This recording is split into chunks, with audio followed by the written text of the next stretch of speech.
brought his hips in. I take my foot, I've only got 3 steps, guys. I take my foot out of the danger zone, plant, knee blocks. Head drops to kill the arm, other hand secures the hip. I saw a couple people down here with a different move, guys. 5 or 6 inches, big difference, right here on the hip. I just rotate to my knee and take it down. Any questions on any of that? Any questions on it? Thank you very much for being a good partner. Guys, before we split, I want to thank everybody for coming. This is a great turnout. This is a great room, a great group of people with similar goals. Whether that's to get in shape, whether that's to someday maybe compete in a martial arts style match, or whether it's just to gain a little bit of confidence and learn a few techniques. That's awesome. You're in the right place. Remember, everybody has a coach. Everybody has a coach, and you got to come to practice to be around your coach. Nobody gets good enough that they don't need coach. Tiger Woods has a coach. Floyd Mayweather has a coach. LeBron James has a coach. You got to show up to practice. You got to listen to your coaches, especially you young people out here. Your parents are coaches. Listen to your parents. Your teachers, they will help you. Your coaches will help you. But you got to make sure you show up. Okay? 80% of success is just showing up. And probably an hour ago, people thought, geez, I don't know if I want to go in there. I don't know what this guy's going to make us do. I don't know what's going to happen. Hour later, I think everybody's glad they came. To get to this feeling, to get to the feeling of, oh, good, I learned something. Oh, good, maybe I burned a few calories. Maybe I picked up a skill. Maybe I got a little bit stronger. To get to this point, we have to show up at 6:30. Okay? You got to go through, you'll come up, guys, every night you will come up with 100 reasons why not to go to practice. You've got to find that one reason why you want to be there. That one reason to walk through those doors. And then an hour later, it's all done and you got a little bit better. Now, anybody that's going to compete in anything, and it doesn't have to be this sport. It could be wrestling, it could be volleyball, it could be basketball, anything at all. Anybody that's going to compete, you're taking a risk. You're taking a risk because you could fail. Okay? Don't be afraid of that. Don't ever not enter something because maybe you won't win. Don't ever, ever do that. Get past that hurdle and get out there and compete.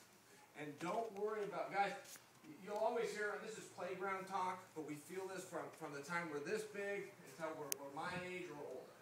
And that is fear. And don't think because you're scared to do something that you can't go do it. Don't think, geez, I'm scared of this guy. You should be scared of this guy. You're about to have to face this guy in a fight with very limited rules. That's a scary situation. But you still got to walk out there and do it. So always try to put yourself mentally in a frame of mind where you know you're the best. And what I'm talking about is, let's use wrestling for an example. That's the background I'm from. If I go into a high school and I've got to wrestle off with a guy to see who's going to be in the varsity spot, who gets to represent the school and get the letter on their jacket, I'm going to go wrestle that guy. And I am the varsity guy. I've been varsity before. I know I'm good enough to be a varsity wrestler. Okay, well, let's fast forward to the dual meet on Thursday night. All that is, when I go, so let's say I'm from Westland and I've got to take on the guy from Canby. All that match is figuring out who the varsity wrestler is. Because if that guy moved to Westland High School, where I am the starting guy, does that mean I wouldn't be the starter anymore? Does that mean if he came to the high school where I know I'm good enough to start, does that mean I wouldn't be the starting guy? No, of course not. I know I'm good enough to start for the local high school. So if I can beat the guy if he moved to the school, I can beat him in the dual meet Thursday night. Let's say the district tournament. We get to the district tournament. I got guys from 10 different schools. I don't know. I mean, I've been over my head here. Well, all we're really trying to figure out at the district tournament, to put it in wrestling terms, is no matter where my family happened to live within that district, could I start for that high school? All we're really figuring out is who's the varsity guy. Let's go to the state tournament. Got the big building, everyone from all over the state. All we're really figuring out at the state tournament is who would be the district champion, no matter what district your family lived in. And that keeps going. You get to the national championships. Oh man, I've been over my head. It's the national tournament. What a scary sound that is. Well, all we're figuring out at nationals is no matter what state you happen to live in the country, who would be the state champion. That's it. And it keeps going. You get to the Olympic finals. All you're figuring out is what, if my parents lived in any country in the world, would I be the national champion? Could I be the starting wrestler at any high school in the world? So keep backing yourself out until you put yourself in a position you're comfortable. Somebody in this room is the toughest guy in this room. Okay? You look around this little small room, somebody knows in here, I could take anybody here. Well, does that mean if somebody else can't, you got to compete with the guy on Saturday night, does that mean if he comes and joins the gym, now you're number 2 in the gym?